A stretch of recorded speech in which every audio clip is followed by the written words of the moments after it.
The night theater awakens. Welcome. Pause for a moment. Close your eyes and think about last night. Somewhere in the darkness of your sleep, your mind was creating entire worlds. People moved through impossible landscapes. You felt emotions so vivid they seemed more real than waking life itself. Then you woke, and most of it dissolved like morning mist. This is the mystery that has haunted humanity since the beginning of consciousness. Every single night, your brain engages in an activity so profound, so universal, yet so utterly puzzling that even after centuries of investigation, we still cannot fully explain why we dream. Before we begin this journey into the nocturnal theater of your mind, I invite you to subscribe to the Relaxing Science channel. Give this video a like and share with us your location and the time where you are right now. Your presence matters in this exploration. Dreams have captivated human imagination across every culture and every age. Ancient Egyptians believed dreams were messages from the gods. Indigenous peoples saw them as pathways to other realms. Medieval monks interpreted them as spiritual communications. In the 19th century, Sigmund Freud proposed that dreams were windows into our unconscious desires, repressed wishes hidden beneath the surface of waking consciousness. Then neuroscience arrived, with its instruments, its brain scanners, its measurements of electrical activity and chemical flow. And what scientists discovered was both more mysterious and more wonderful than anyone had imagined. The question we are asking tonight is not a simple one. Why do we dream? What purpose do these nightly visions serve? Is there a reason evolution equipped us with this strange capacity to hallucinate while we sleep? Some scientists propose that dreams are merely the brain's noise, random firing of neurons with no deeper meaning. Others suggest they are nature's way of processing information, consolidating memories, and preparing us for threats we might face. Still others believe dreams serve psychological functions, allowing us to work through emotions and conflicts in a safe inner space. And then there are those who insist that dreams carry meaning beyond biology, that they speak to something in us that transcends the purely physical.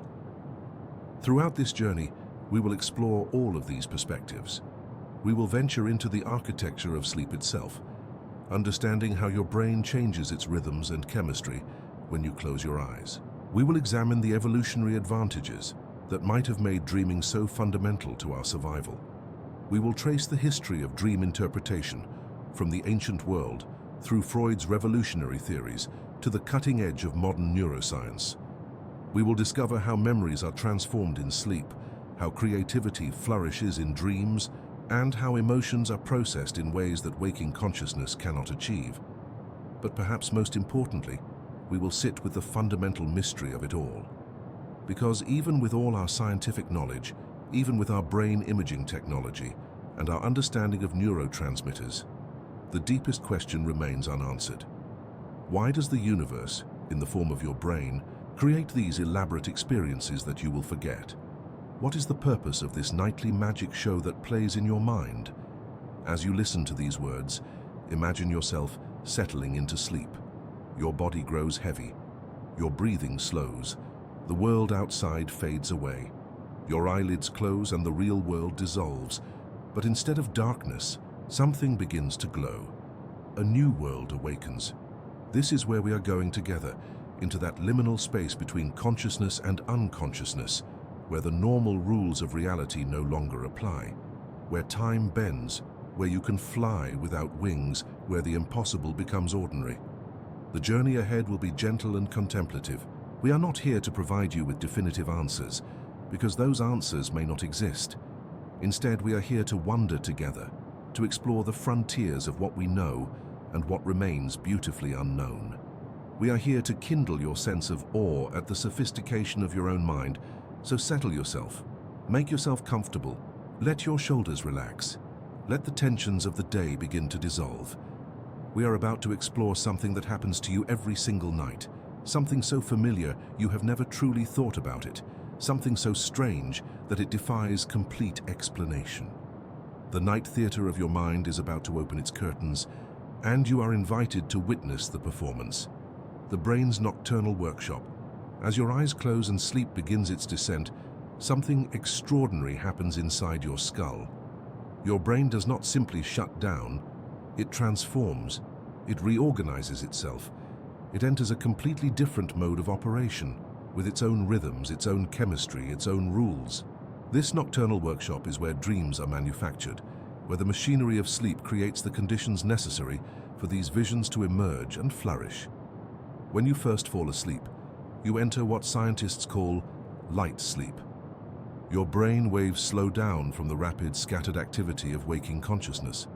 An instrument called an electroencephalograph, or EEG, would show these waves appearing on a monitor, visible evidence of your brain's changing state. You are aware of your surroundings, but only dimly. Sounds can still wake you. Your muscles remain somewhat responsive, but you are already drifting away from the world of waking awareness. Then, about 10 to 20 minutes into sleep, something shifts. You descend deeper. Your brain waves become even slower and more synchronized. This is non-REM sleep or NREM sleep, and it has several stages. During these stages, your body temperature drops slightly. Your heart rate slows. Your breathing becomes more regular and measured. If someone were to observe you, you would appear perfectly still, perfectly at peace. But inside your brain, important work is happening. Memories are being processed. Your body is being restored. Energy is being replenished. But the most remarkable transformations occur when you enter REM sleep. REM stands for rapid eye movement, and it is named for the characteristic darting motion of your eyes beneath closed eyelids during this stage. When REM sleep begins, everything changes. Your brain becomes nearly as active as it is during waking consciousness. In fact, certain areas of your brain become even more active than they are during the day. The electrical activity measured by EEG becomes rapid and desynchronized, similar to the patterns seen in waking alertness. Yet your body remains essentially paralyzed. You cannot move. Your muscles are inhibited by a special system in your brain that essentially locks them in place. This is when dreams occur. This is the theater where the night's performance takes place. During REM sleep, your brain produces dreams of remarkable vividness and complexity. The images are sharp, the narratives are elaborate, the emotions are intense. You might find yourself in a conversation with someone you have not seen in years, or navigating a building that defies the laws of architecture, or experiencing fear or joy or wonder with a clarity that rivals waking experience. The chemistry of the brain during REM sleep is fundamentally different from waking consciousness. Certain neurotransmitters flood the system, while others are suppressed. Acetylcholine, a neurotransmitter that plays a crucial role in attention and consciousness, surges dramatically. This is part of why dreams feel so vivid and present, so engaging and real. Meanwhile, norepinephrine, which helps you focus and maintain logical thought, drops to nearly zero. This is part of why dreams are often illogical, why they do not follow the rules of waking reality. Without this chemical that anchors you to rational thought, your mind is free to wander into impossible territories. Serotonin, the neurotransmitter associated with mood regulation and well-being, is also dramatically reduced during REM sleep. This might seem counterintuitive, but it makes a kind of sense. With serotonin levels low, your brain is less constrained by the normal regulatory systems. It can explore darker emotions, process fears, work through anxieties. It can go to places that waking consciousness, with its serotonin-driven stability, would normally avoid. This is why dreams can feel so emotionally intense, so raw, so unfiltered. The architecture of sleep is remarkably consistent across the night. You do not simply enter REM sleep and stay there. Instead, you cycle through the different stages in a pattern that repeats roughly every 90 minutes. You enter light sleep, then deeper sleep, then REM sleep. Then the cycle begins again. Throughout a typical night of 8 hours, you might experience 4 to 6 of these complete cycles. And with each cycle, the proportion of REM sleep increases. Early in the night, your REM periods might last only 5 or 10 minutes. But as the night progresses, these REM periods extend. By the final cycles near morning, you might spend 30 minutes or more in REM sleep. This is why your most vivid and memorable dreams often occur in the hours just before you wake. Your brain's nocturnal workshop is not a haphazard operation.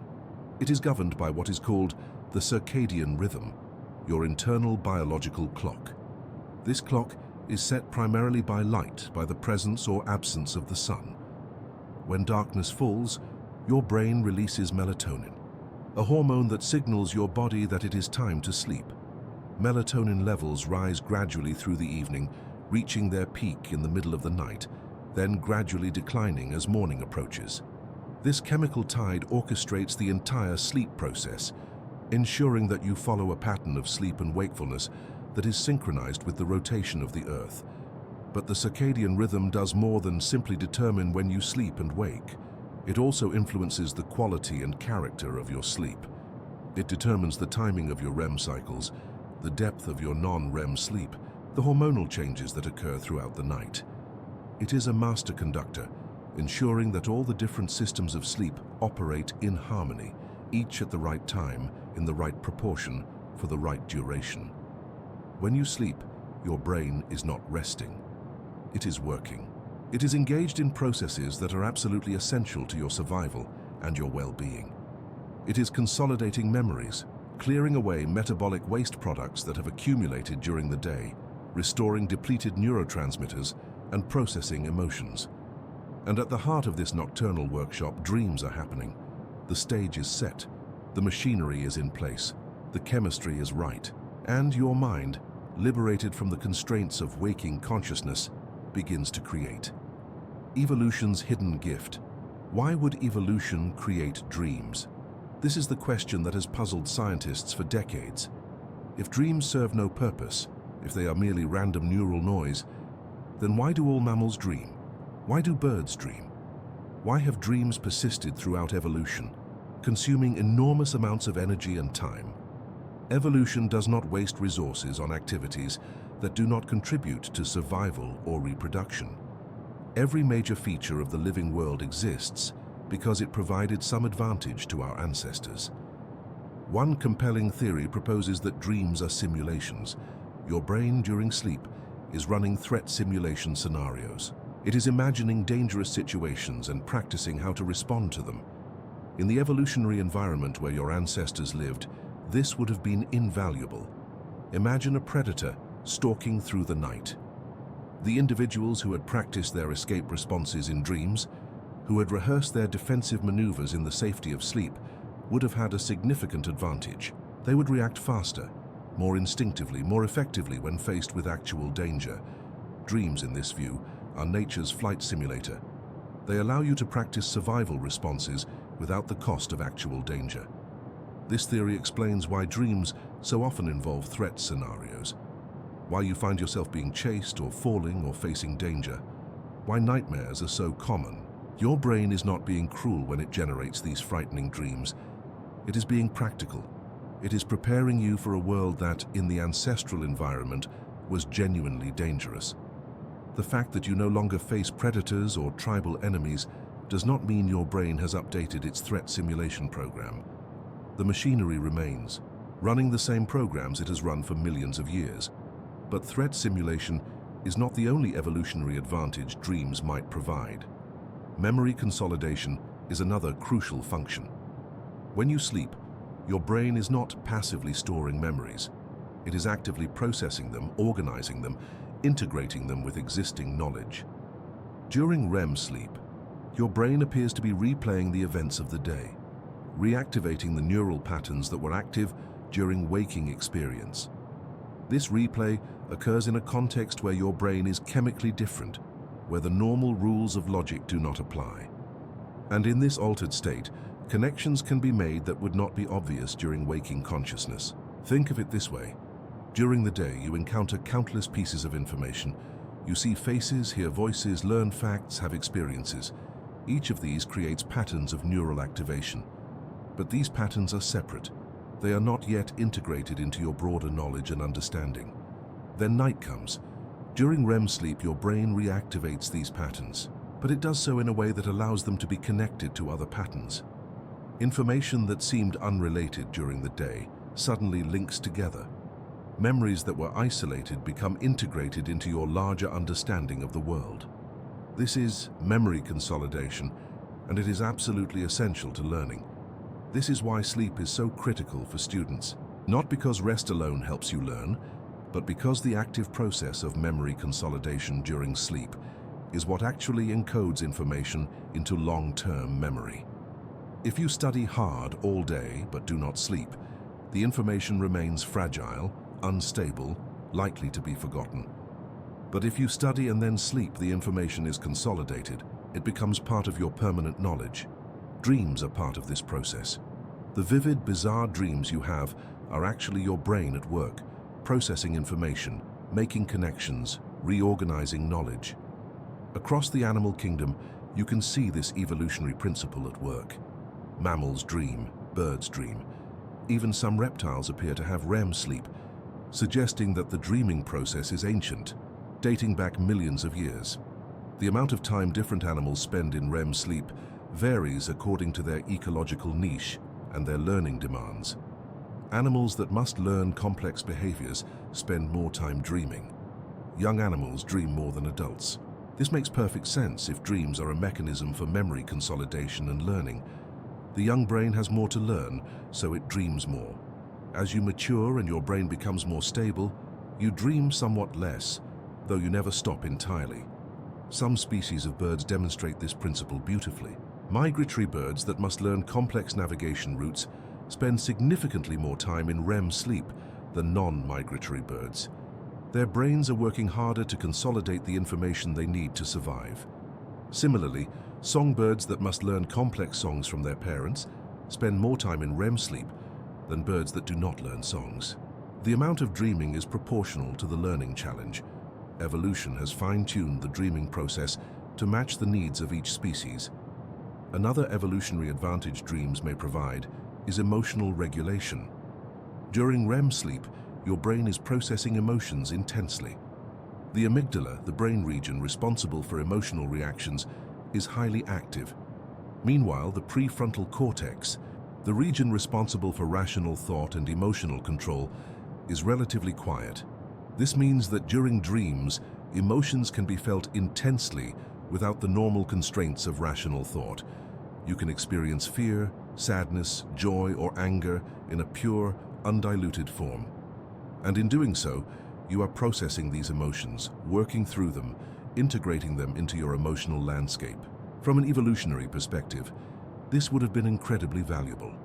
Emotions are essential to survival. Fear keeps you away from danger. Anger mobilizes you to fight threats. Sadness helps you process loss. But emotions can also be overwhelming, dysregulating, dangerous if not properly processed. Dreams provide a space where emotions can be fully experienced and worked through without the constraints and dangers of waking life. This emotional processing in dreams would have helped your ancestors maintain psychological stability and emotional resilience. The evolutionary gift of dreams is thus multifaceted. Dreams simulate threats, allowing you to practice survival responses. They consolidate memories, allowing you to learn and integrate new information. They process emotions, allowing you to maintain psychological balance. They foster creativity by making unusual neural connections. All of these functions would have contributed to survival and reproductive success in the ancestral environment, and all of them remain relevant today, even though the specific threats have changed. Dreams are not a vestigial remnant of our evolutionary past. They are an active, ongoing system that continues to serve essential functions in your life right now. The architecture of sleep cycles. Every night, your sleep follows a pattern as reliable as the tides. This pattern is not random. It is structured, rhythmic, governed by biological principles that have evolved over millions of years. Understanding this architecture, this careful orchestration of different sleep stages, is essential to understanding where dreams fit into the larger picture of your sleep. When you first lie down to sleep, you enter what is called stage 1 of non-REM sleep, or N1 sleep. This is the lightest stage of sleep. You are still somewhat aware of your surroundings. You might hear sounds and register them. Your muscles are still relatively relaxed, but not completely inhibited. Your brain waves are beginning to slow, but they retain some of the characteristics of waking consciousness. If someone were to touch you or speak your name, you would likely wake. This stage typically lasts only a few minutes, perhaps 5 to 10, before you descend deeper. Then comes stage 2, or N2 sleep. You are now more clearly asleep, though still relatively easy to wake.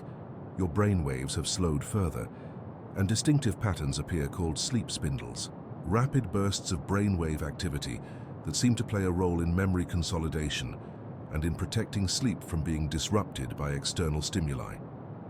Your body temperature continues to drop. Your heart rate slows further. You are becoming increasingly disconnected from the outside world, increasingly turned inward into the private space of sleep. Stage 2 is where you spend the majority of your non-REM sleep time. It is not the deepest sleep, but it is substantial sleep. It is the stage where much of the night is spent. If your total sleep time is 8 hours, you might spend 3 or 4 hours in stage 2 sleep across the various cycles of the night. This is the foundation of sleep, the bulk of the restoration and consolidation that occurs during the night. Then comes stage 3, often called deep sleep or slow wave sleep. This is the deepest stage of non-REM sleep. Your brain waves have slowed dramatically. They are now dominated by slow waves, large synchronized oscillations of electrical activity. These slow waves are some of the most distinctive features of sleep. They are associated with the most profound disconnection from the external world. During deep sleep, you are very difficult to wake. A loud noise might not wake you. Someone speaking your name might not wake you. You have descended into a profound state of unconsciousness. Deep sleep is where much of the physical restoration of the body occurs. During this stage, growth hormone is released, promoting the repair and growth of tissues. Your immune system is particularly active during deep sleep, producing antibodies and white blood cells that protect you from illness. The metabolic waste products that have accumulated in your brain during the day are cleared away. Glucose metabolism is restored. Your body is being healed and restored. This is why deep sleep is so essential. Without sufficient deep sleep, your health suffers. Your immune function declines. Your ability to recover from illness or injury is impaired. Your emotional resilience decreases. But then, after perhaps 30 minutes to an hour in deep sleep, something shifts. Your brain begins to lighten. You ascend back through the stages of non-REM sleep. And then, roughly 90 minutes after you first fell asleep, you enter REM sleep. This is when dreams happen. Your first REM period of the night is typically brief, perhaps 5 to 10 minutes, but your brain is active. Your eyes dart rapidly back and forth beneath closed eyelids. Your brain waves resemble the patterns of waking consciousness. The brain regions involved in emotion, memory, and visual imagery are highly active. Meanwhile, your body remains paralyzed, held in a state of atonia by inhibitory signals from your brainstem. You are conscious in a way, experiencing vivid imagery and narratives, but you cannot move. You are trapped in the theater of your mind. Then, after this brief REM period, you do not simply wake. Instead, you begin the cycle again. You return to light sleep, then deeper sleep, then another REM period. This cycle repeats throughout the night, but each cycle is not identical to the one before. As the night progresses, the cycles change. The deep sleep stages become shorter and less profound. The REM periods become longer and more intense. By the final cycles near morning, you might have very little deep sleep at all, and your REM periods might last 30 minutes or more. This architecture makes sense from an evolutionary perspective. Early in the night, when your body is most depleted and most in need of restoration, you spend more time in deep sleep. This is when the most profound physical restoration occurs. But as the night progresses, your body's need for deep sleep decreases.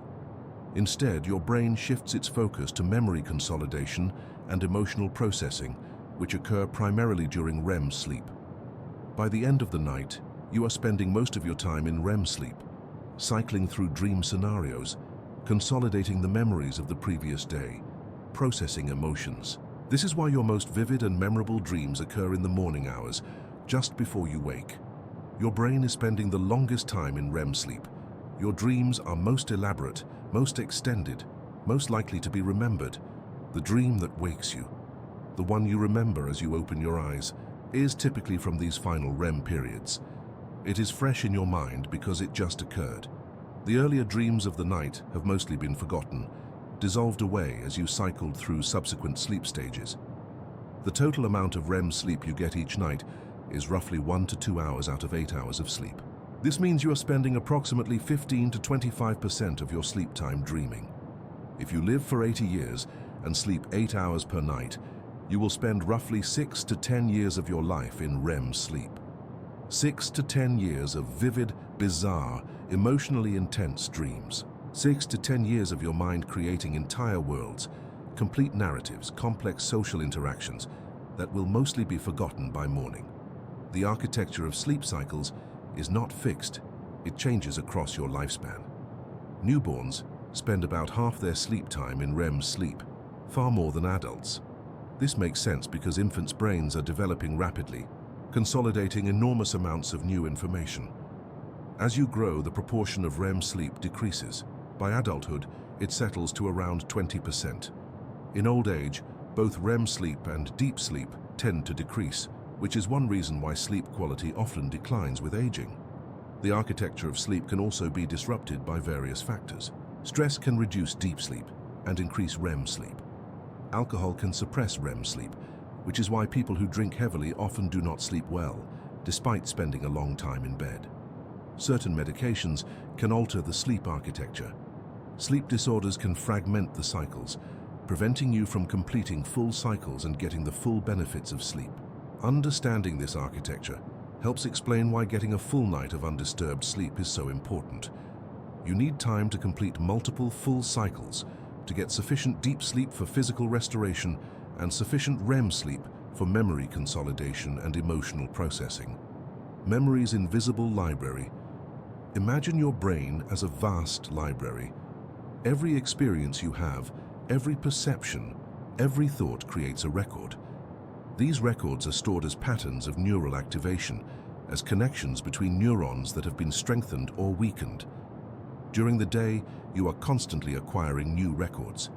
You see a friend's face, and a new pattern is created. You learn a fact and new neural connections are established. You have an emotional experience, and complex patterns of activation are recorded. By the end of the day, your brain contains thousands of new records, but they are not yet properly filed. They are scattered throughout the library, not yet integrated into the larger structure of your knowledge. Then night comes, you sleep. And during sleep, particularly during REM sleep, your brain engages in an extraordinary process. It retrieves these scattered records. It reactivates the neural patterns that were active during the original experience. And in this reactivated state, something remarkable happens. The patterns become connected to other patterns.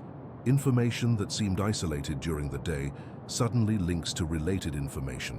A face you saw connects to a name you heard, which connects to a story you learned. The scattered records begin to organize themselves into a coherent whole. This process is called memory consolidation, and it is one of the most important functions of sleep. Without this process, you would not actually learn. You might perceive information during the day, but without sleep-dependent consolidation, that information would remain fragile, unstable, likely to be forgotten. The information would be like a sketch drawn in sand, vulnerable to being washed away by the tide of other experiences. But how does this consolidation happen? What is the mechanism by which scattered, isolated memories become integrated into stable, long-term memories? The answer involves a process called systems consolidation, a process that takes place over hours or even days, with sleep playing a crucial role. When you first learn something, the information is stored in a brain region called the hippocampus. The hippocampus is like the receiving desk of your library, the place where new acquisitions are first processed. It is crucial for forming new memories, for creating the initial neural patterns that represent new information. But the hippocampus has limited storage capacity. It cannot hold memories permanently. Instead, it temporarily stores new information, and then, during sleep, this information is gradually transferred to the cortex, the outer layer of the brain where long-term memories are stored. This transfer does not happen all at once. It happens gradually, through repeated reactivations during sleep. Each time you sleep, the patterns stored in the hippocampus are reactivated. Each time they are reactivated, they become more strongly connected to the long-term storage regions in the cortex. Gradually, over nights of sleep, the memories become stabilized in the cortex. They become part of your permanent knowledge. This is why it is so important to sleep after learning something new. If you cram all night for an exam without sleeping, you might memorize the information temporarily. But without sleep, the consolidation process does not occur. The memories remain fragile. They remain in the hippocampus, not yet transferred to long-term storage. So by the time you take the exam the next day, much of the information has already begun to fade. But if you study in the afternoon, sleep that night, and take the exam the next morning, the consolidation process has occurred. The memories have been transferred to long-term storage. They are stable, retrievable, ready to be used. During REM sleep, this consolidation process involves more than just the simple reactivation of memories. It involves a kind of creative reorganization. The brain is not just replaying experiences like a recording being played back.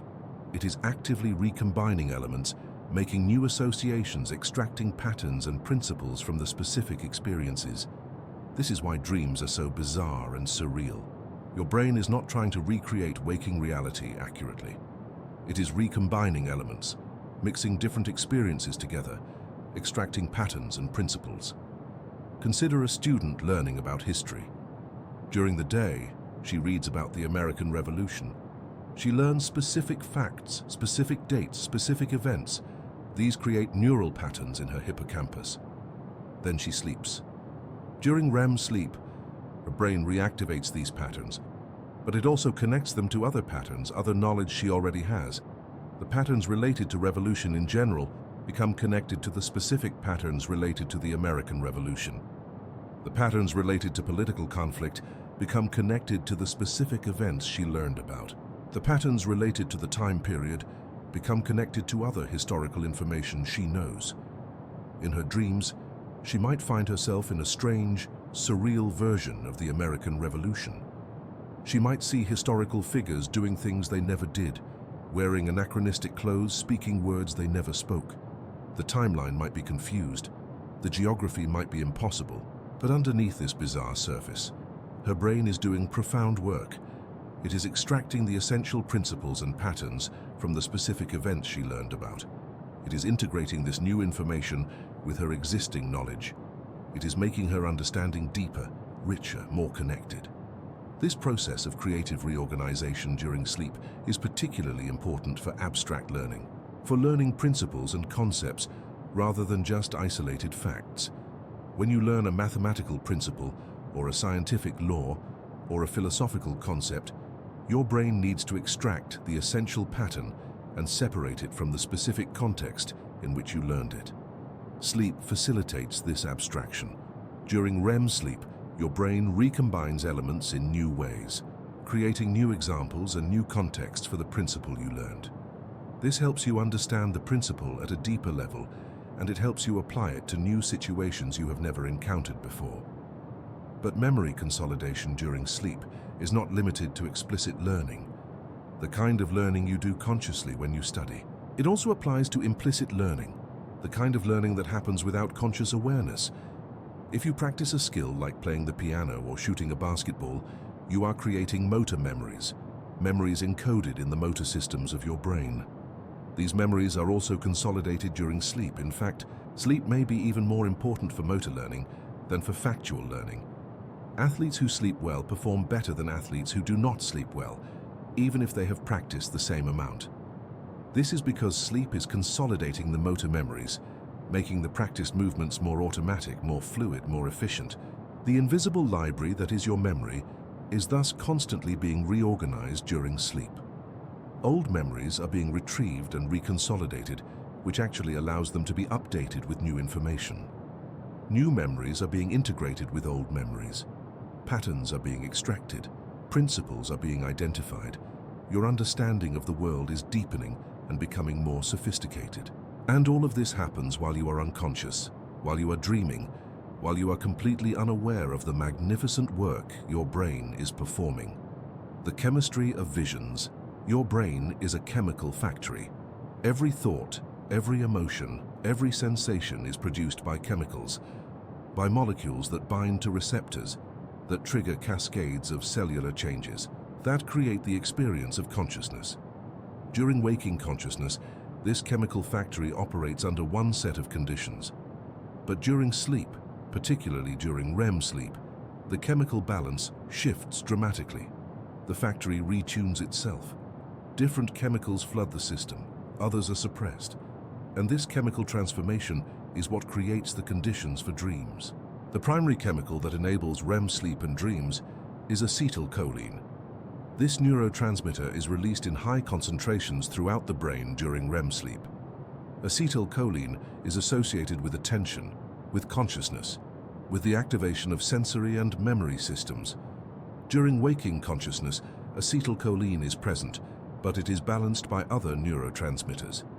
During REM sleep, acetylcholine surges, activating the sensory and memory regions of the brain intensely. This is part of why dreams feel so vivid and present. Your sensory systems are being activated as if you were experiencing real sensations, even though there are no actual sensory inputs coming from your eyes or ears. Meanwhile, norepinephrine, a neurotransmitter associated with attention, arousal, and logical thought, plummets during REM sleep. Norepinephrine helps you focus, helps you maintain rational linear thought, helps you evaluate information critically. When norepinephrine levels are high, your thinking is logical and constrained. When they are low, your thinking becomes more fluid, less constrained by logic and rationality. This is part of why dreams are so illogical, why they do not follow the rules of waking reality.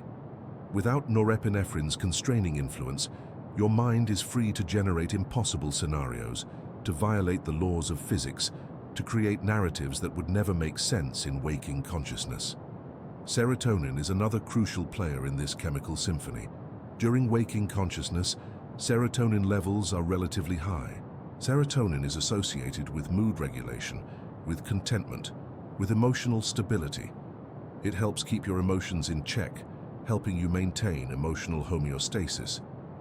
But during REM sleep, serotonin levels drop dramatically.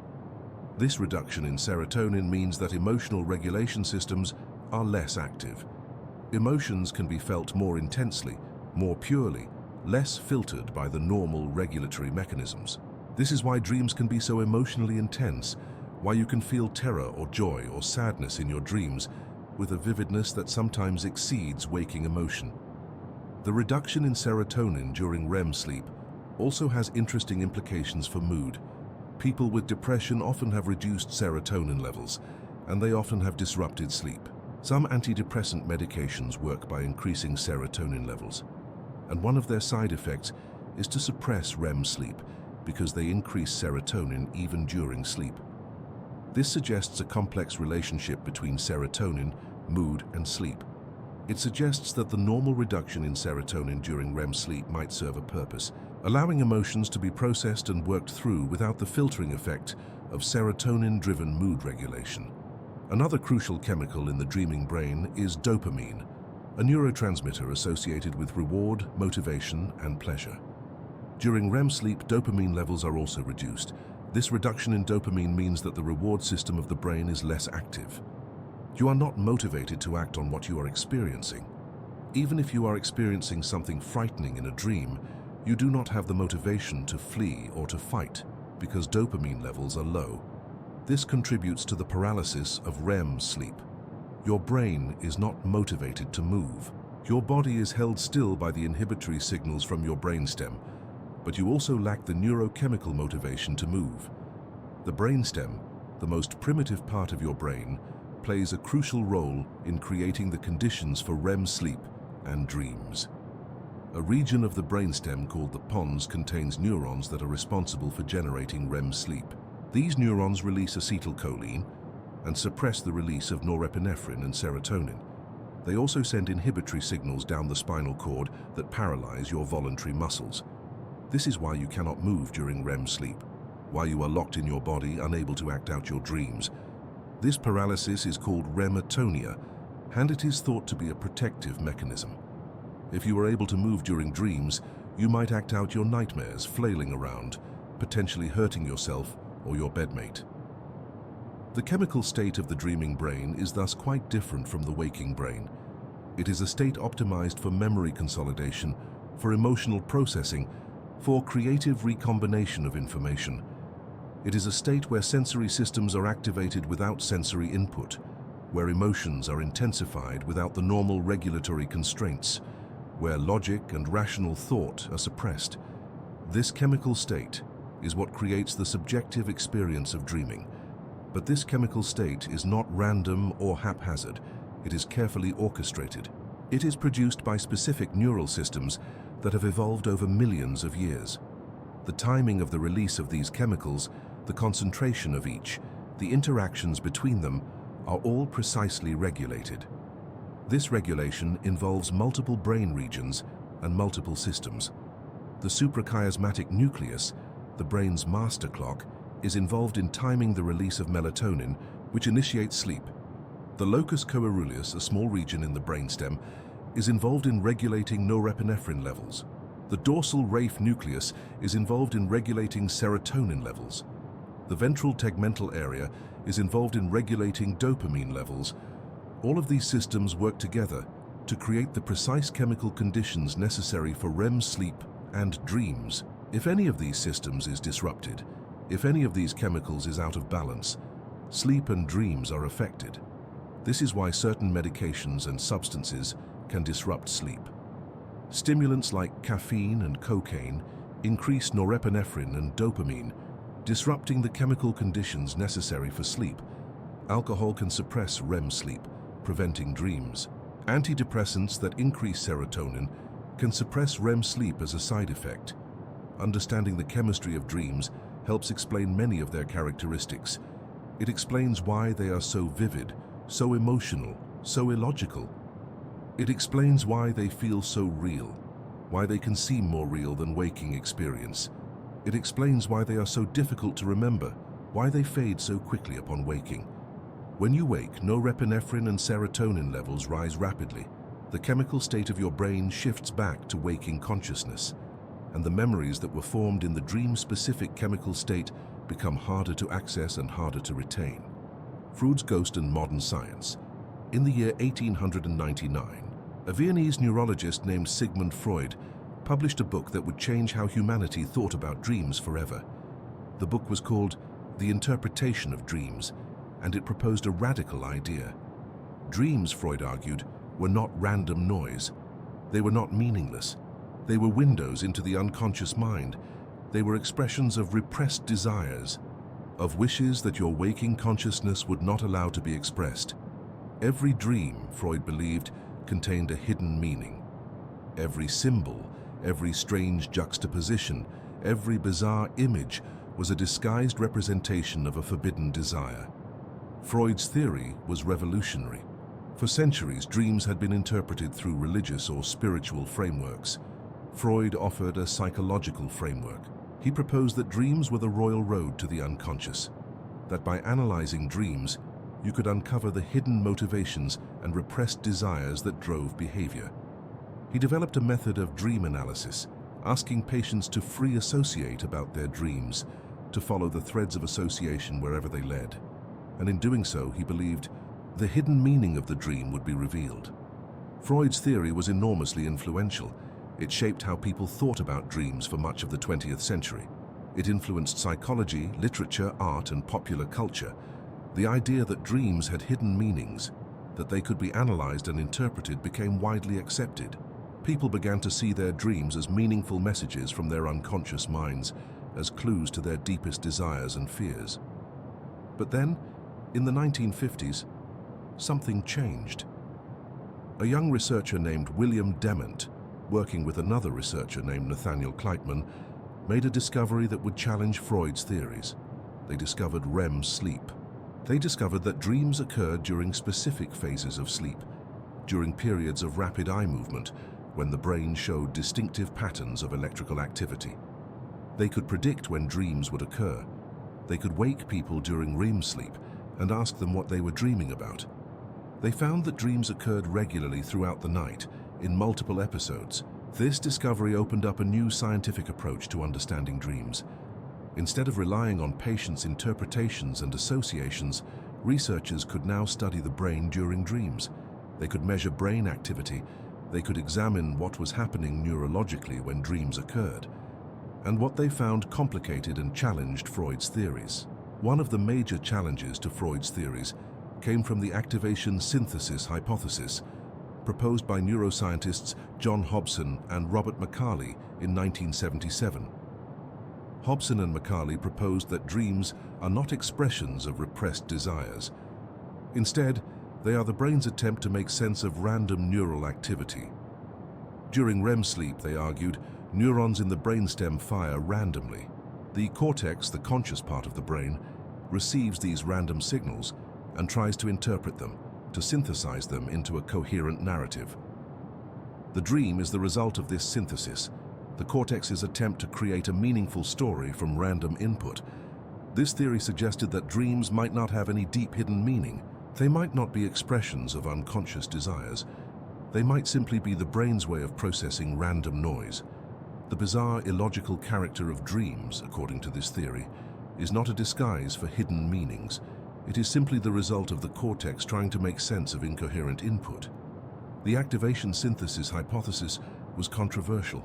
It seemed to suggest that dreams were meaningless, that Freud had been wrong, that there was no point in analyzing dreams for hidden meanings. But modern neuroscience has revealed a more nuanced picture. It is true that the random firing of neurons in the brainstem during REM sleep plays a role in generating dreams. But it is not true that dreams are purely random or meaningless. Modern research has shown that while the trigger for REM sleep may involve random neural firing, the content of dreams is not random. The brain regions that are most active during REM sleep are the ones involved in memory, emotion, and visual imagery.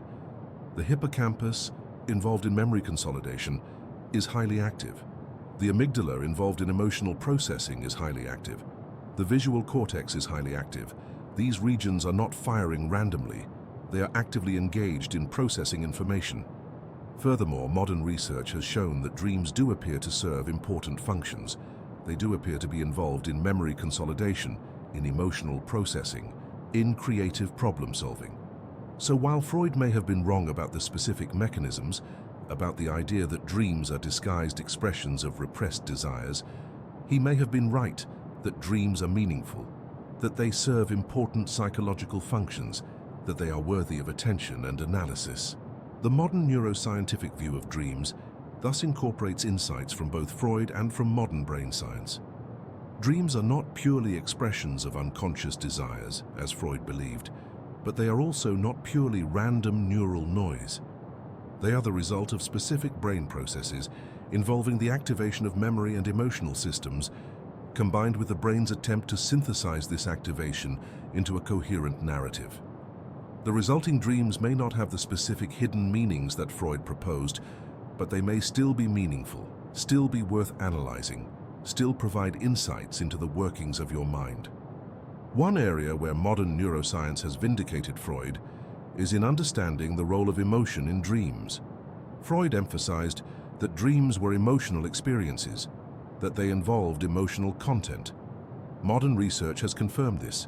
The amygdala, the emotional center of the brain, is highly active during REM sleep. Dreams are intensely emotional experiences.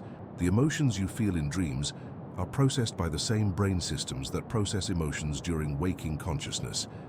And this emotional processing appears to serve important functions, helping you work through emotional issues, process fears, regulate your emotional state.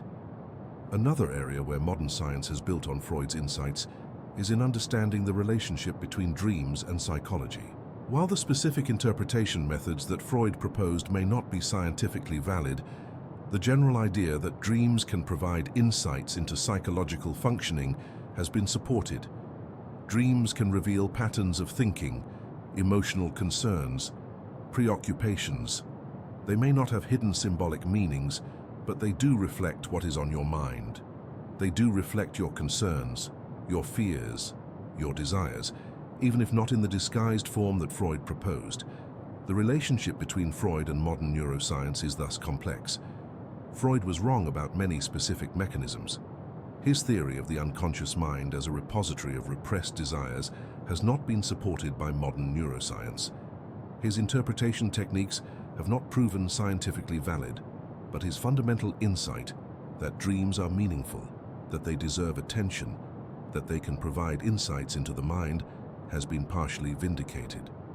Modern neuroscience suggests that dreams are meaningful, not because they contain hidden symbolic meanings, but because they reflect the functioning of the memory and emotional systems of your brain.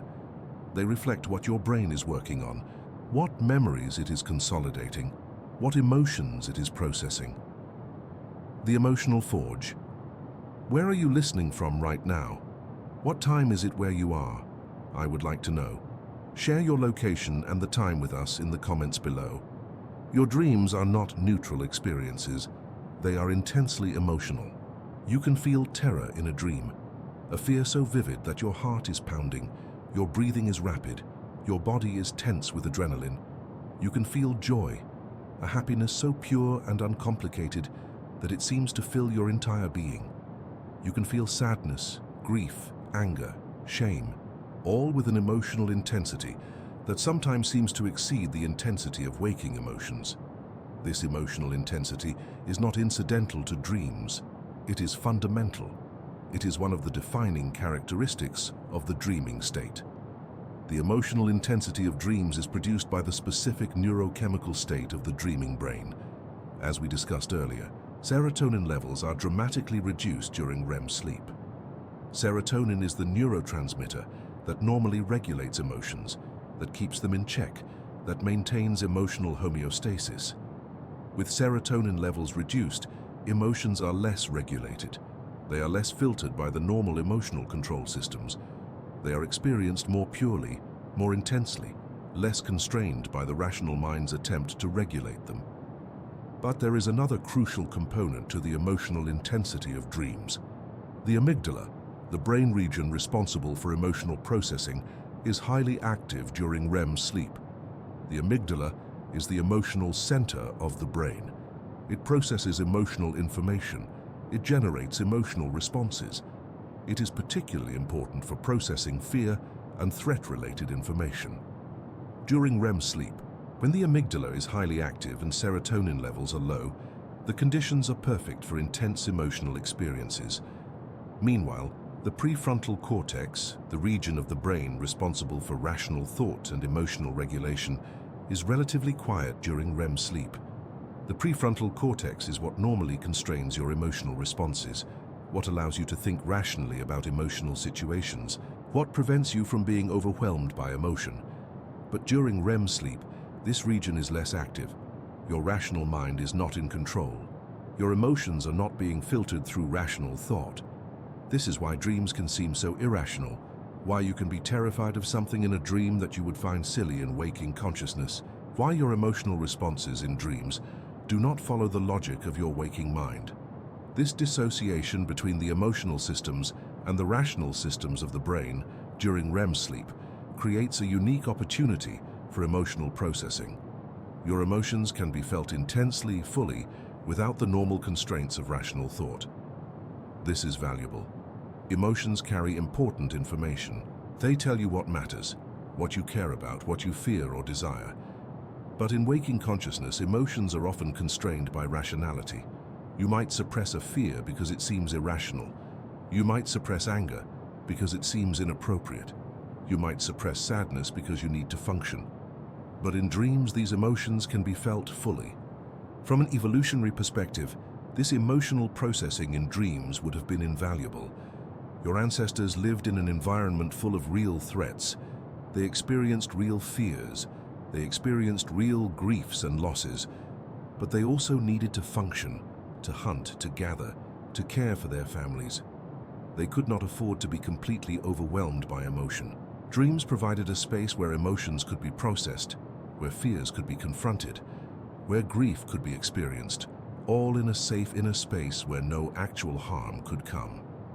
This function remains relevant today, even though the threats have changed. You experience stress, anxiety, fear, sadness in your waking life.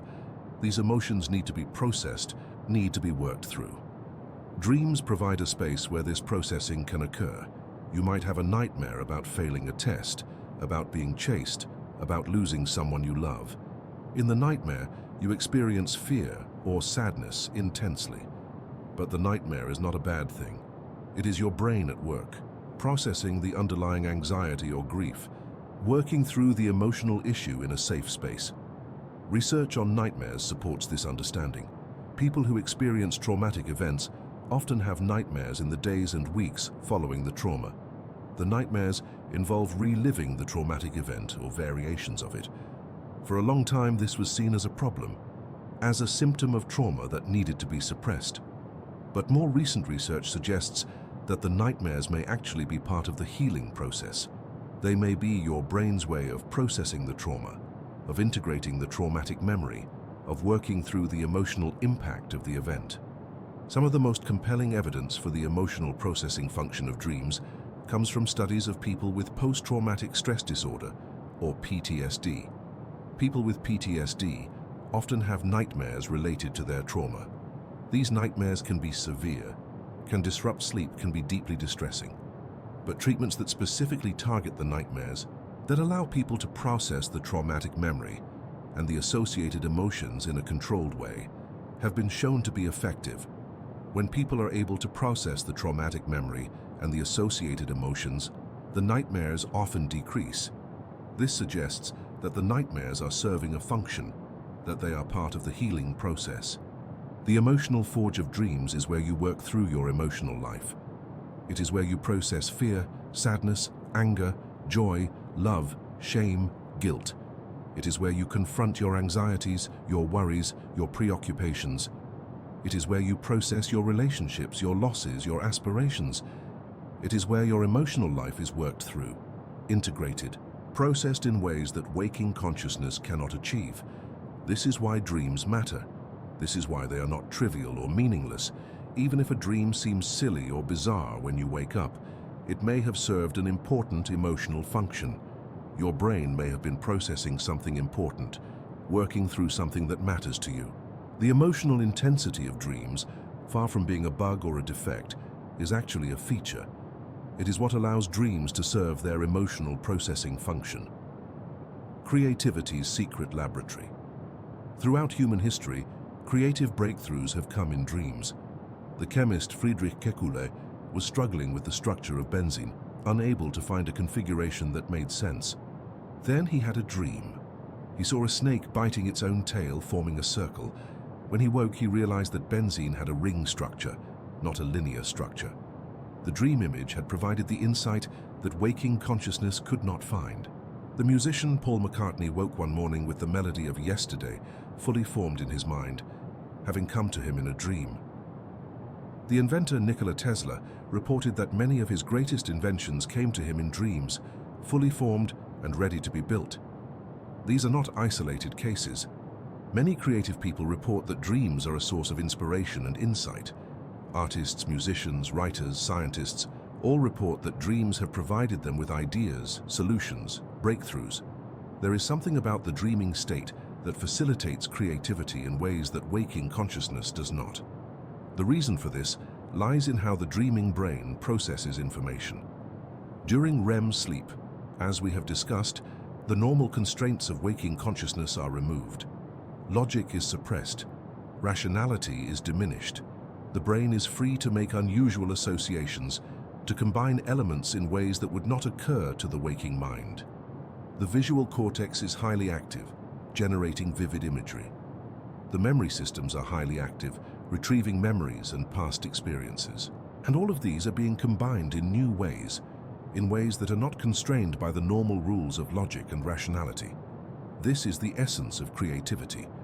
Creativity is the ability to combine existing elements in new ways, to make unusual associations, to see connections that others do not see. The dreaming brain is optimized for exactly this kind of creative recombination. The normal constraints that prevent unusual associations during waking consciousness are removed. The brain is free to explore possibilities that seem irrational or impossible from the waking perspective. Consider the problem-solving process. During the day, you are working on a problem. You approach it logically, systematically, trying different solutions, testing them against the constraints of the problem. But you get stuck. You cannot find a solution. The logical approaches are not working. So you give up. You go to sleep. During the night, your brain is working on the problem in a different way. It is not approaching it logically. It is retrieving memories of similar problems, of similar situations. It is making new associations between the current problem and past experiences. It is recombining elements in new ways. Then you wake, and suddenly you see the solution. The insight comes to you seemingly from nowhere, but it has not come from nowhere. It has come from the work your brain has been doing during sleep, from the unusual associations and recombinations that the dreaming brain has made. This is why the advice to sleep on it is so effective. Sleep is not just rest, it is an active process of creative problem solving. The dreaming brain is also freed from the constraints of self-criticism. During waking consciousness, your inner critic is active. You evaluate your ideas, judge them, reject ones that seem silly or impractical. This is useful for practical decision-making, but it is inhibiting for creativity. You reject ideas before they are fully developed because they seem impractical or unlikely to work. But the dreaming brain is not constrained by this inner critic. It is free to pursue ideas that seem impractical, to explore possibilities that seem unlikely. And in doing so, it sometimes stumbles upon genuine insights and innovations. Artists have long understood the creative power of dreams.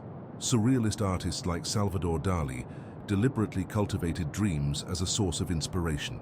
Dali would take naps during the day, holding a key in his hand.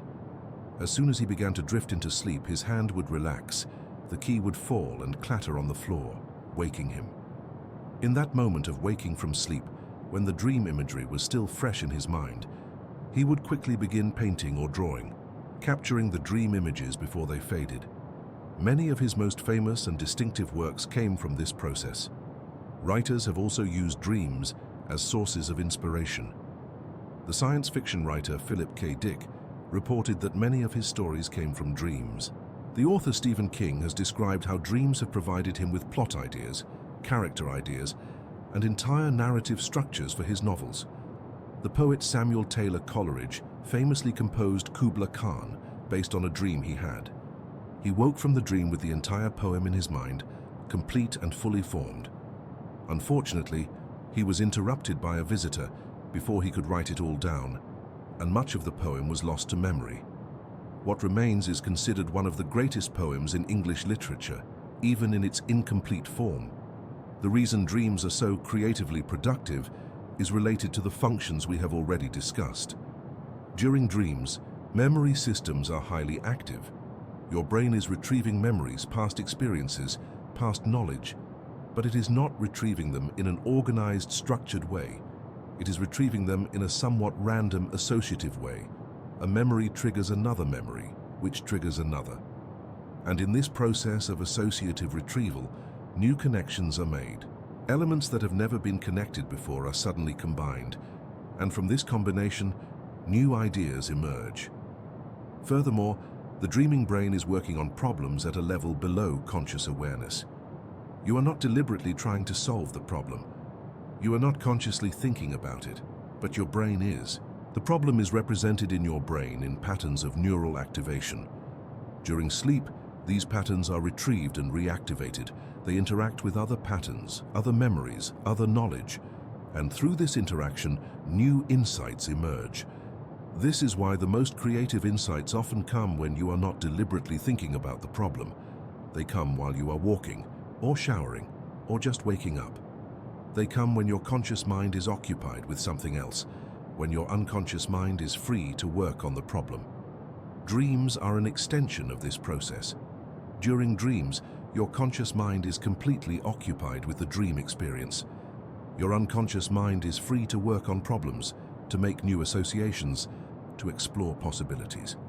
The creative laboratory of dreams is thus a space where the normal constraints of waking consciousness are lifted. Logic is suspended. Rationality is diminished. The inner critic is silenced. The brain is free to explore possibilities, to make unusual associations, to recombine elements in new ways. And from this freedom, creativity emerges. This is why dreams have been so important to human creativity throughout history. This is why so many great creative works have been inspired by or based on dreams. Dreams are not a distraction from creative work. They are an essential part of the creative process. Now, the body's paradox, one of the most remarkable features of REM sleep, is also one of the most puzzling. While your brain is highly active, while your mind is vivid and engaged and experiencing intense sensations and emotions, Your body is essentially paralyzed. You cannot move. Your voluntary muscles are inhibited. You are locked in your body, unable to move, unable to act, unable to respond to the dream experience that is so vivid and engaging. This paralysis is called REM atonia, and it is produced by a specific system in your brainstem. During REM sleep, neurons in the brainstem send inhibitory signals down the spinal cord. These signals suppress the motor neurons that control your voluntary muscles. The result is that your muscles receive no commands to contract. You are held in a state of paralysis. Only your eyes move, darting rapidly back and forth beneath closed eyelids. Your diaphragm, the muscle that controls breathing, is less affected, so your breathing continues. But the muscles you would use to move, to gesture, to act are completely inhibited. This seems paradoxical. Your brain is telling your sensory systems that you are moving, that you are running or flying or fighting, but your muscles are not actually moving. You are receiving proprioceptive feedback, information about body position and movement, but this feedback is not coming from actual movement. It is being generated by your brain, part of the dream experience. So your brain is in a state of profound conflict. It is generating signals that say you are moving, but it is simultaneously inhibiting the actual movement. You are experiencing movement without moving. Why would evolution create such a system? Why would your brain paralyze your body during REM sleep? The most compelling explanation is that this paralysis is a protective mechanism. If you were able to move freely during dreams, you would act out your dreams. You would flail around trying to escape from the threats in your nightmares. You would gesture and move as if you were actually doing the things you were doing in the dream. You would potentially hurt yourself or your bedmate. You might fall out of bed. You might injure yourself in various ways. The paralysis of REM sleep prevents this. By locking your body in place, by preventing any voluntary movement, your brain ensures that you cannot act out your dreams. Your dream experiences remain confined to your mind. They do not translate into actual movements that could cause harm. This is a wise evolutionary solution to the problem of dreaming. It allows you to have vivid, emotionally intense dream experiences without the danger of acting them out. But the paralysis of REM sleep has another, more subtle function. It may also serve to prevent the confusion between dreaming and waking consciousness. If you were able to move freely during dreams, if your body were responding to the dream commands, then the feedback you received would be from dream-generated commands, not from actual sensory input. The sensory information your brain received would match the sensory expectations generated by the dream. This could create a situation where your brain might not be able to distinguish between the dream experience and actual experience. The congruence between expected sensory input and actual sensory input would be perfect, because both would be coming from the dream. By preventing movement during dreams, by ensuring that there is no actual motor output, your brain prevents this confusion. The motor commands your brain is generating in the dream do not produce actual movement. Therefore, the sensory feedback does not match the motor commands. This mismatch is a signal to your brain that the experience is a dream, not reality. When you wake from a dream, one of the first things you realize is that you were not actually moving, that the movement you experienced was an illusion. This realization comes from the mismatch between the motor commands your brain was generating and the actual sensory feedback you were receiving. The paralysis of REM sleep is thus a feature, not a bug. It is a protective mechanism that prevents you from acting out your dreams and potentially harming yourself. It is also a mechanism that helps your brain distinguish between dreaming and waking consciousness. It is part of the wisdom of sleep, part of the elegant design of the dreaming system. But the paralysis of REM sleep can sometimes create a disturbing experience called sleep paralysis. Sleep paralysis occurs when you wake from REM sleep, but your body is still paralyzed. You regain consciousness, you are aware of your surroundings, but you cannot move. You are trapped in your body, unable to move, unable to speak, unable to respond to the external world. This can be an extremely frightening experience. You might feel a sense of suffocation, of being unable to breathe, even though your breathing is actually fine. You might experience hallucinations, seeing figures in the room, feeling a presence, feeling pressure on your chest. Sleep paralysis is not dangerous, even though it feels terrifying. Your breathing is not actually impaired. You are not in any actual danger, but the experience of being unable to move, combined with the residual dream imagery and the hypnagogic hallucinations that can occur during the transition between sleep and waking, creates a powerful sense of dread and fear. Sleep paralysis has been reported throughout human history.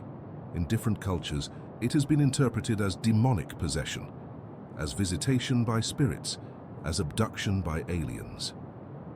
In modern times, we understand it as a neurological phenomenon, a temporary dissociation between consciousness and motor control. The good news is that sleep paralysis is temporary. It lasts only a few seconds to a few minutes. Your consciousness is fully restored, and the paralysis is lifted. You regain control of your body. The experience is frightening, but it is harmless. And understanding what is happening, understanding that it is a temporary neurological phenomenon and not an actual threat, can help reduce the fear and anxiety associated with it. The paradox of the paralyzed body during REM sleep thus reveals something profound about the nature of consciousness and movement. Your brain can generate the full experience of movement, the full sensory and proprioceptive feedback that would normally come from actual movement without any actual movement occurring. This reveals that movement and consciousness are somewhat dissociated. You can be conscious of moving without actually moving. And conversely, you can be moving without being conscious of it, as happens in sleepwalking and other parasomnias. The paralysis of REM sleep is thus not a defect or a problem. It is an elegant solution to a complex problem. It is part of the wisdom that evolution has built into the dreaming system. It protects you from acting out your dreams. It helps your brain distinguish between dreaming and waking. It allows you to have vivid, emotionally intense experiences without the risk of physical harm. And it reveals something profound about the nature of consciousness and the relationship between mind and body. When dreams become messages, across human history and across all cultures, dreams have been treated as meaningful. They have been interpreted as messages from the gods, as communications from the spirit world, as windows into the future, as expressions of the soul. In ancient Egypt, dreams were so important that they employed professional dream interpreters. The Egyptians believed that dreams were messages from the divine, that they could reveal the will of the gods, that they could provide guidance and prophecy. In ancient Greece, dreams were also highly valued. The Greeks believed that certain dreams were sent by the gods, and they established temples called dream incubation temples, where people would go to sleep and seek prophetic dreams. In many indigenous cultures around the world, dreams are understood as a form of communication with spiritual realms, with ancestors, with the land itself. Dreams are not seen as private psychological experiences. They are seen as communications, as messages that need to be interpreted and understood. The dream is not just your dream. It is a communication from beyond the individual, from the collective, from the sacred. Even in modern secular cultures, many people continue to treat dreams as meaningful, as containing messages or insights about their lives. People wake from dreams with a sense that the dream meant something, that it was trying to tell them something, that it contained wisdom or guidance. This impulse to find meaning in dreams seems to be universal, seems to be built into human consciousness. From a scientific perspective, we can understand this impulse. As we have discussed, dreams do reflect the workings of your mind. They reflect what you are thinking about, what you are worried about, what you are processing. A dream about being chased might reflect anxiety about a situation in your life. A dream about losing your teeth might reflect concerns about aging or loss of control. A dream about flying might reflect a sense of freedom or escape. The dream is not a literal message, but it does reflect something about your psychological state, your concerns, your preoccupations. But the human impulse to find meaning in dreams goes beyond this. Humans are meaning-making creatures. We have evolved to find patterns, to create narratives, to seek significance. When we encounter something ambiguous, something open to interpretation, we naturally try to find meaning in it. Dreams, with their strange imagery, their bizarre narratives, their emotional intensity, are particularly prone to this kind of interpretation. We see a face in a cloud and we see meaning. We see a pattern in random data and we see significance. We have a strange dream and we see a message. This is not necessarily a bad thing. The human capacity for meaning-making is one of our greatest strengths. It allows us to create art, literature, music, all the cultural achievements that make us human. It allows us to find significance and purpose in our lives. It allows us to navigate a complex world by creating narratives and meanings, but it can also lead us astray. It can lead us to see meanings that are not there, to read messages into random events, to become overly invested in interpretations that are not supported by evidence. The psychology of dream interpretation is complex. When you interpret a dream, you are engaging in a creative act. You are taking the raw material of the dream, the images, the narratives, the emotions, and you are creating a meaning from them. You are finding connections between the dream and your waking life. You are constructing a narrative that links the dream to your concerns, your fears, your desires. This is a creative and meaningful process, but it is also a process where your own expectations and preoccupations shape the interpretation. Freud understood this. He believed that dream interpretation required the dreamer to free associate, to follow the threads of association wherever they led. But he also understood that the dreamer's associations would lead to the underlying desires and conflicts that Freud believed were expressed in dreams. Modern psychology has moved away from Freud's specific theories, but the understanding that dream interpretation is a complex process where the dreamer's own mind shapes the interpretation has remained. One interesting aspect of dream interpretation is that it can sometimes be therapeutically valuable, even if the specific interpretation is not literally true. If you have a dream that you interpret as reflecting your anxiety about a relationship, and this interpretation helps you recognize and address the anxiety in your waking life, then the interpretation has been valuable. The dream may not have literally been a message about the relationship, but the process of interpreting the dream, of finding meaning in it, has helped you understand yourself better and make positive changes in your life. This is part of why dream journals can be valuable. By writing down your dreams, by reflecting on them, by looking for patterns and themes, you are engaging in a process of self-reflection. You are paying attention to the contents of your own mind, to what you are thinking about and feeling about. This attention to your inner life can be deeply meaningful and can lead to personal growth and self-understanding. But it is important to maintain a balanced perspective. Dreams are meaningful in the sense that they reflect the workings of your mind, your concerns, your emotions. But they are not literal messages. They are not prophecies. They are not communications from the gods or the spirit world, unless you have religious or spiritual beliefs that lead you to interpret them that way. They are neurological phenomena produced by specific brain processes reflecting the functioning of your memory and emotional systems. The question of whether dreams have meaning beyond their neurological basis is ultimately a question that science cannot answer. Science can describe the neural processes that produce dreams.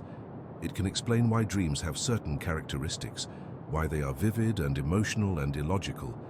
But the question of whether dreams have meaning beyond this, whether they contain messages or wisdom or spiritual significance, is a question that goes beyond the scope of science. It is a question that each individual must answer for themselves, based on their own beliefs, their own experience, their own sense of what is meaningful. What science can tell us is that dreams are profoundly connected to your psychological life. They reflect what is on your mind, what you are processing, what you are concerned about.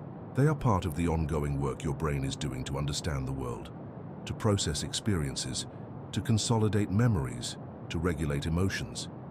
In that sense, dreams are always meaningful. They are always worth paying attention to. They are always worth reflecting on, not because they contain literal messages or prophecies, but because they are a window into the workings of your own mind. The eternal mystery. Thank you for joining me on this journey through the night theater of your mind. If this experience has brought you inner peace, if it has sparked your sense of wonder, I would deeply appreciate a like and a subscription to Relaxing Science. And please, let us know if you would like to see more content like this. Your feedback matters to us. We have explored much in these hours together. We have ventured into the architecture of sleep, understanding how your brain transforms when you close your eyes.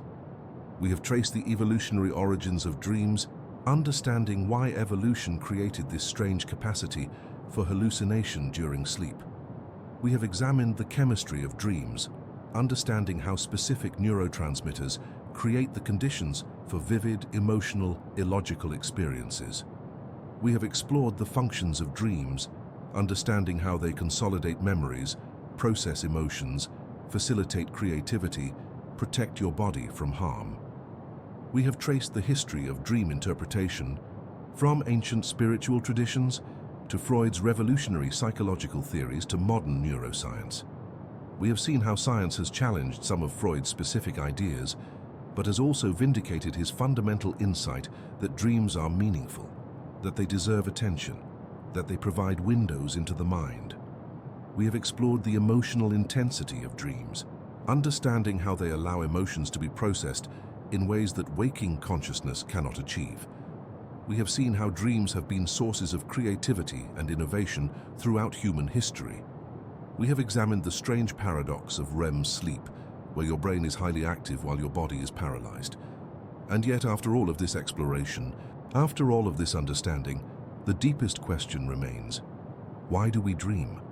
What is the ultimate purpose of this nightly theater? What is the evolutionary advantage that is so great that it justifies spending roughly 1 to 2 hours of every night in this strange state, hallucinating, experiencing vivid dreams that will mostly be forgotten by morning? The honest answer is that we do not fully know. We have theories, we have hypotheses, we have evidence supporting various functions, but we do not have a complete understanding. And perhaps we never will. The human brain is the most complex object in the known universe. Consciousness itself remains one of the greatest mysteries in science. The nature of dreams, the reasons why consciousness creates these elaborate experiences during sleep, may always elude complete explanation. But perhaps this is not a defect. Perhaps this is not something to be frustrated about. Perhaps the mystery itself is part of the value of dreams. Throughout human history, dreams have inspired wonder, have sparked imagination, have prompted profound questions about the nature of consciousness and reality. If we fully understood dreams, if we could explain them completely, something might be lost. The sense of mystery, the sense of awe, the recognition that there is something profound and inexplicable happening in the darkness of sleep. What we can say with confidence is that dreams are not trivial or meaningless. They are not just noise in the system. They are an essential part of your mental life. They are part of how you learn, how you process emotions, how you maintain psychological balance. They are part of how you remain creative, how you solve problems, how you make sense of your experience. Every night, your brain is engaged in this elaborate process of dreaming. Every night you are spending hours in this strange state of consciousness, creating entire worlds, experiencing intense emotions, processing information in ways that waking consciousness cannot achieve. The fact that you will forget most of your dreams is not a failure of the system. It is a feature. You do not need to consciously remember your dreams for them to serve their functions. The memory consolidation happens whether you remember the dream or not. The emotional processing happens whether you remember the dream or not. The creative recombination of information happens whether you remember the dream or not. The dream serves its functions in your mind, and then it dissolves, leaving only fragments and impressions in memory. And yet, sometimes a dream stays with you. Sometimes you wake with a dream so vivid, so emotionally intense, so strange or beautiful or profound, that you cannot forget it. And in those moments, you are given a glimpse into the night theater of your mind. You are given a direct experience of something that is usually hidden from consciousness. And in those moments, you might feel a sense of wonder, a recognition that something extraordinary is happening in the darkness of sleep, something that defies complete explanation. This is the mystery of dreams. This is why they have captivated human imagination for thousands of years. This is why they continue to inspire artists, writers, musicians, scientists. Not because we have answered the question of why we dream, but because we have not. The question remains open. The mystery remains. And in that mystery lies something that calls to us, that reminds us of the profound depths of consciousness, that inspires us to wonder about the nature of mind and reality. As you drift towards sleep tonight, as your brain begins its nightly transformation, As you enter the darkness where the theater begins to glow, remember that something extraordinary is about to happen. Your brain is about to create entire worlds. It is about to generate vivid sensations and emotions. It is about to process information in ways that waking consciousness cannot achieve. It is about to consolidate memories, to process emotions, to make creative connections. And most of this will happen outside of your conscious awareness. Most of your dreams will be forgotten. But that does not make them meaningless. That does not make them trivial. They are part of the profound work your brain is doing, the work of maintaining your mental health, your emotional balance, your ability to learn and grow and adapt to the world. They are part of what makes you human, part of what gives your consciousness its depth and richness. The question of why we dream may never be fully answered, but the question itself is valuable. The investigation itself is worthwhile. And the experience of dreaming itself, whether you remember it or not, is part of the extraordinary journey of being a conscious being in this mysterious universe. So dream well, dream deeply, and know that in those dreams, something profound is happening, something that science is still working to understand, something that remains and perhaps will always remain a beautiful and eternal mystery.